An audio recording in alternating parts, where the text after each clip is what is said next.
All right, I'm going to get it set up to go from the very get-go, so one moment. All right, so by now you should have a MIDI clips folder on your desktop that you downloaded from Folio. And I'm going to take you through the steps of quick starting in Ableton, and then recreating. What we're going to do is I'm going to make a little synth orchestra for you and have you copy what I do. Real simple this week, okay? So first things first, I'm going to open Ableton 10. 90 days free trial. I think that is the most generous thing I've seen from a DAW since Reaper. All right, I'll press OK. I've had it for a month now. And first thing we do with any DAW is get our preferences set up. And I'm going to resize this a little bit. So I'll go to Preferences. Okay, for me, I have to do OBS device because I'm recording. This could be the built-in input-output. This could be your device, your audio-digital converter. It's up to you. It's flexible. Now that we're not all in the same location, it's going to be different each time. All right, and if you notice, yours looks different than mine. You probably have delay, reverb, another MIDI track, 2 audio tracks. You can delete those and then come to here, File, Folder, and see where it says Save Current Set as Default. Press Save, and you can have a default template set up, which is really handy. Ableton's all about speed. All right, let's go back to audio and do a test tone. We can change this to 128 or leave it if your computer's a little bit slower. You should be able to hear that. Let's make sure we can hear that in here just barely. There's a test tone coming through. Okay, so let's close that.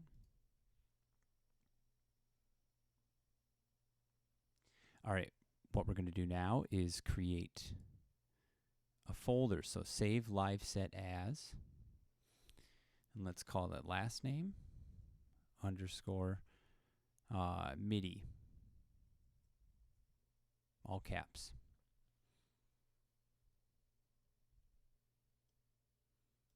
Save that. Now I want you to, before we go, I'll give you a quick tour of Ableton. Some of these things should look really familiar. Well, can you guess what this is? Beats per minute. You can tap it in. It's pretty handy, right? Link has to do with linking to other DAWs. And this is a nudge tempo. That's really handy to just go maybe 1 beat per minute faster. Okay. Meter markings, metronome. We'll get to this later.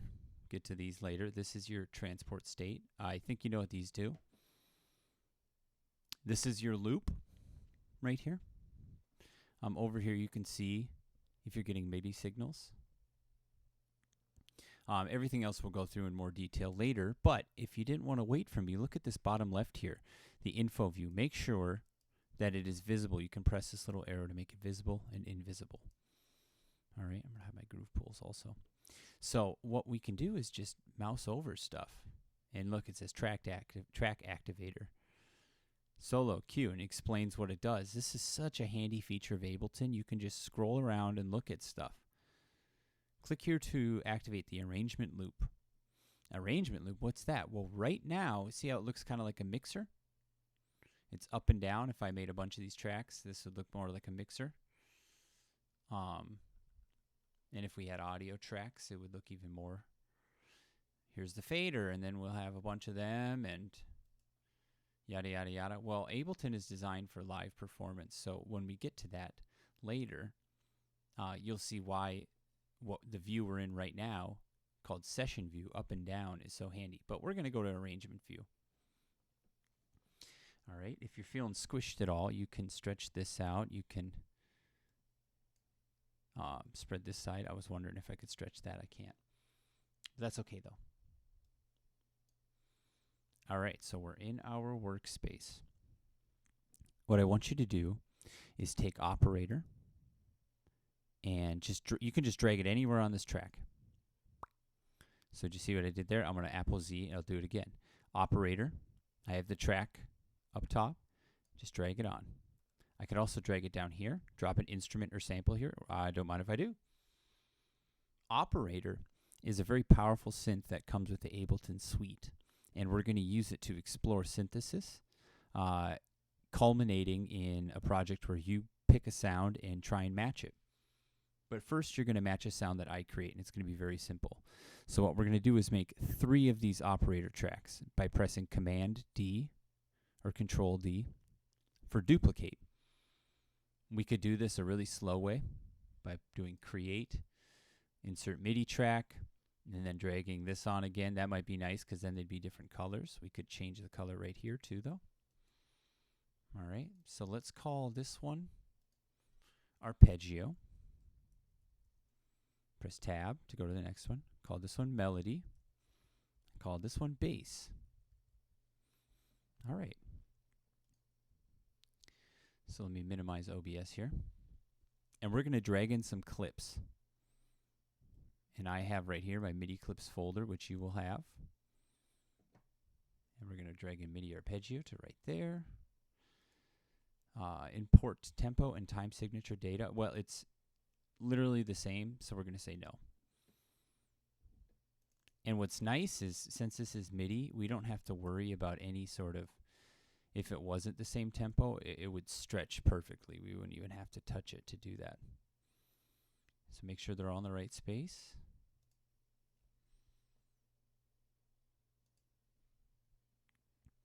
All right, let's go ahead and turn these off so we can only hear the arpeggio. Let's hear what it sounds like.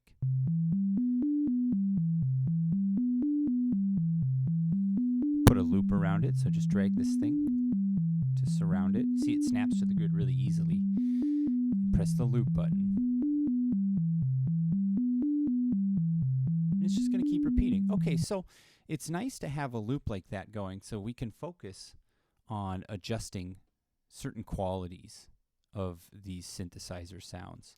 Now, this is a really complex and advanced synth, especially when we get to this page, but we're not there yet. So we're just going to look at highlighting here, oscillator A. So what is an oscillator? Well, an oscillator is something that produces a wave shape. And how many oscillators do we have for this one? 1, 2, 3, 4. Does that mean we can only play 4 notes? Well, if it was an analog synthesizer, yes, but this is digital. So that means we can have 4 sounds going at a time. And so that'll make more sense later. Don't worry about that. Just know that over here we have oscillators, sometimes called operators also. So I wonder if that's where they got the name for this. We're going to use oscillator A, and if you look over here, we have an envelope. This should look familiar. And I kind of like this very short attack. Let's hear it with a long attack. Well, that's not very long. Oh, I'm on the wrong one. Long attack. If we go too long, it's longer than each note. Wah, wah, wah, wah, wah, wah, wah, wah. That's what it sounds like to me. So we could make it, maybe soften it a little bit. But what I thought we could do is maybe extend the release a little bit.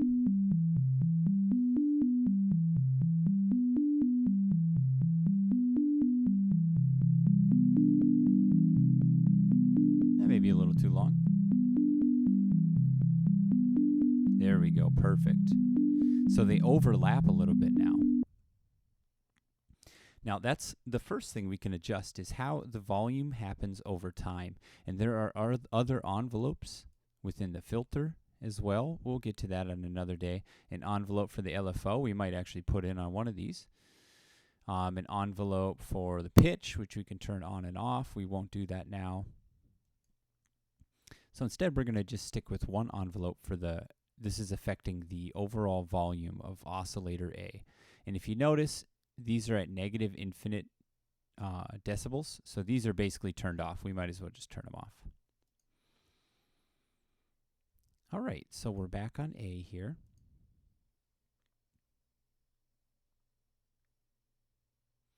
All right, next let's explore a couple different wave shapes.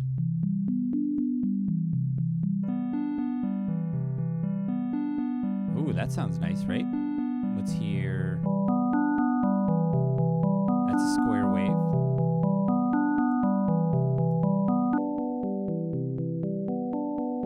Saw wave. I like triangle the most, but let's pause for a moment and just look at this. I'm going to go over here on the left side to audio effects, scroll down to spectrum. You don't have to do this to turn it in, but I just want to show you.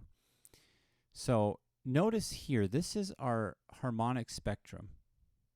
And see how we're skipping, we're going every other, and they're decreasing in a logarithmic curve. So it goes.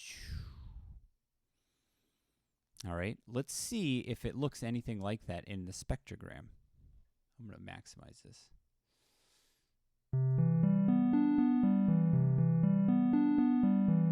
Can you see how this looks pretty similar to this over here? So what's fun about Operator is you can actually draw in some other stuff. And look how it changed over here as well. But I don't like that, so I'm going to get rid of those.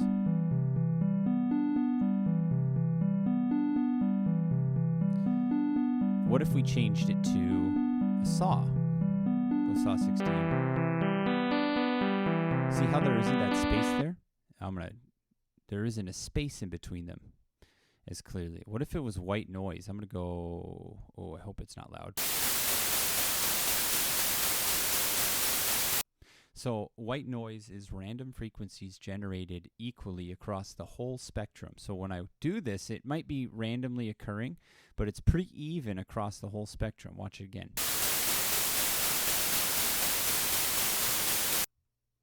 Okay. That sounds like Satan, though.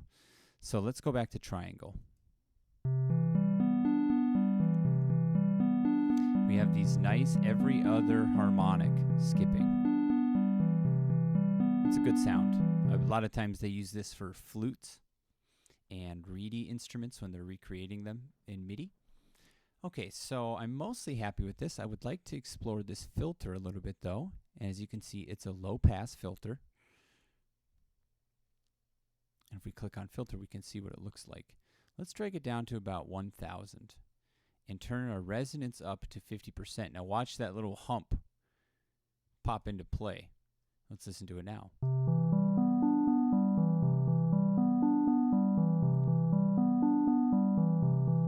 Okay, great. That's going to be a great bass line for this whole thing. Bass line, I should say, background. I meant bass line, B-A-S-E line. All right, now we're going to play through the melody here and see how this sounds.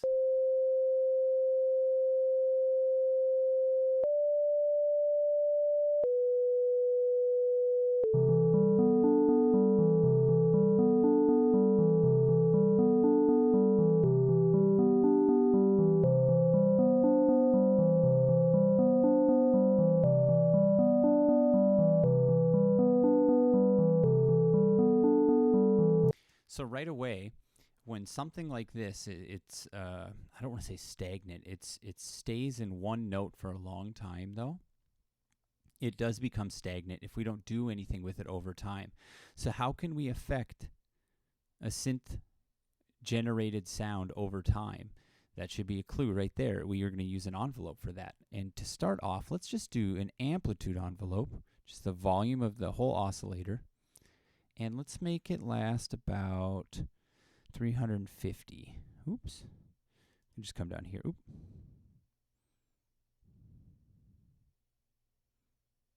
364, close enough. All right, let's go back to the beginning.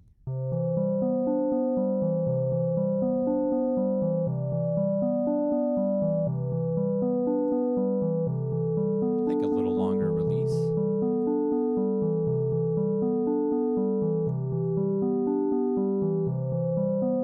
And you know, it sounds pretty good with the sine wave, but let's try it with the square wave.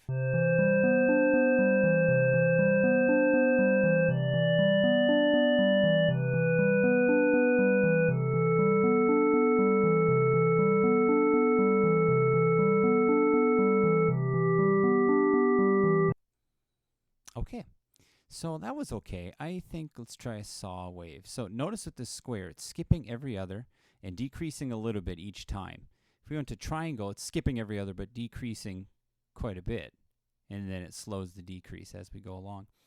A saw wave is going to decrease, but it's not skipping any of them. So it's all the harmonics. If we look at a white noise, no harmonics. It's not a harmonic thing. It's all inharmonic sounds. So we're going to try Saw 16.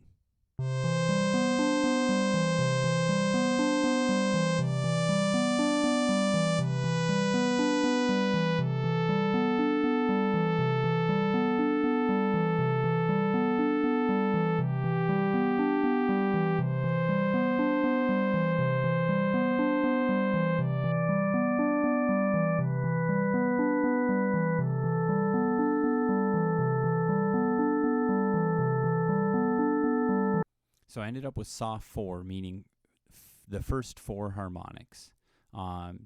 If you noticed, I was adjusting the filter, but then I realized, oh, why would I do that? I can just have fewer harmonics. So that's always an option. Is instead of adjusting the filter down, you can just adjust how many harmonics you have. Okay, I'm liking that a little bit more. We're going for a kind of ocarina of time sound here.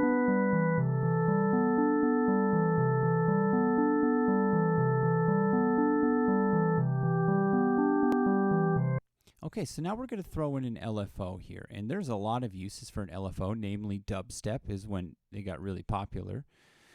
But what we're going to do, sorry, my phone alarm's going off. This is going to adjust the pitch, and it's going to go up and down, but we're going to fine tune it to make it sound good. Give it a little bit of an envelope. So listen to it right away. It's not going to sound great. Way too big. But if we take it down to about 9-10%, and let's turn up the rate a little bit. Let's hear it now.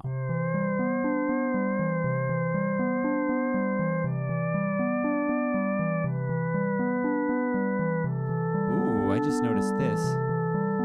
So check this out. Thanks to the info view, defines how much the LFO modulates the oscillators and filter. So let's take it down, because we're already at 7% and it's still too big. Take it down to like 40%.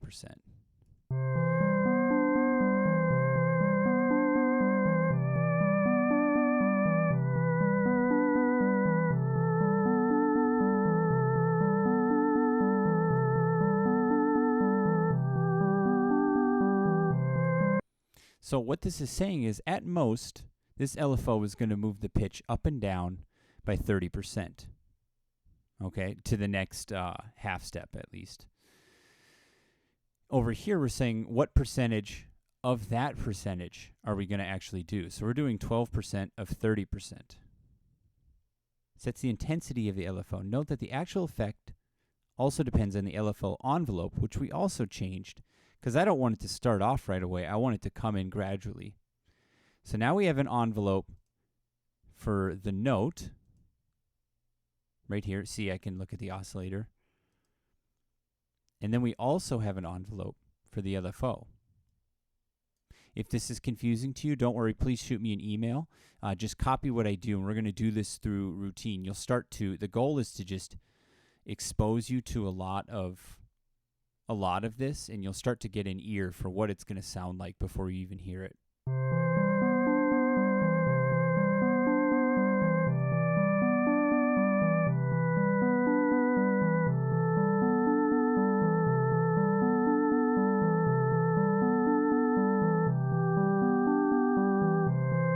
Okay, so then lastly, we're going to throw in the bass here, and it is right now just a sine wave, and we'll see if that sounds okay.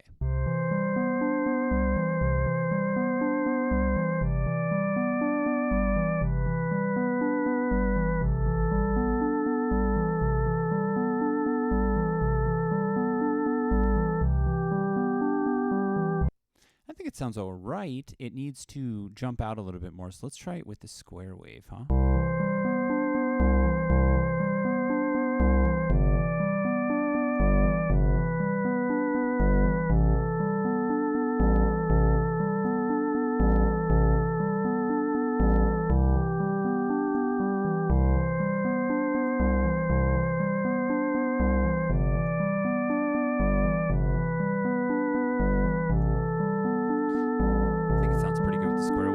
with saw.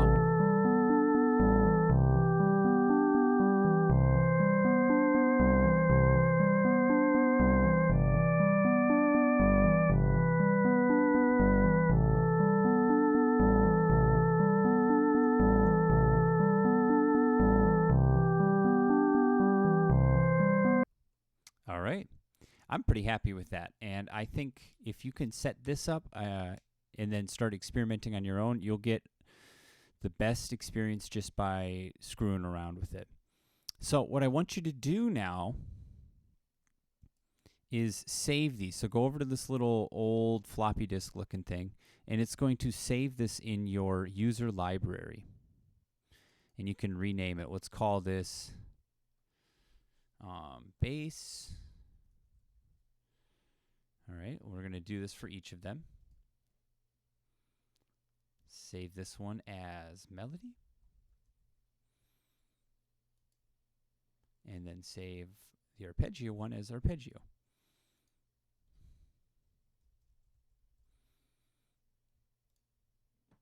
All right, and there's, if you were to turn this into me and you just save the live set, it should save into the user library. But what I want you to do is just take these, put them on your desktop. Oh, it jumped up here. Put them in a folder. We'll call them last name _ presets. Put them in there. Compress that. All right, and then email me that, okay? I know it's been kind of a crazy weekend. It was just getting to be too many people getting sick, so I really wanted to do class online, but I'd really want to do class in person, especially continuing with Pro Tools. We will continue with Pro Tools. But for now, we'll just stick with this. So enjoy Ableton. Feel free to experiment as much as you want. You're going to have it through the rest of the semester, and it might win you over. This is my bread and butter, so one I really love. So I hope you enjoy, and let me know if you have any questions. If you're watching this out of order, you should have watched the other tutorial stuff first. The YouTube links to people that aren't me. So I highly recommend you go and watch those, and it will make a lot of this make more sense. And if you have any questions, let me know. We're going to have to adapt to distance learning. So, well, good luck. And we'll plan on just sending me this by next class period. And I will see you then. All right, bye.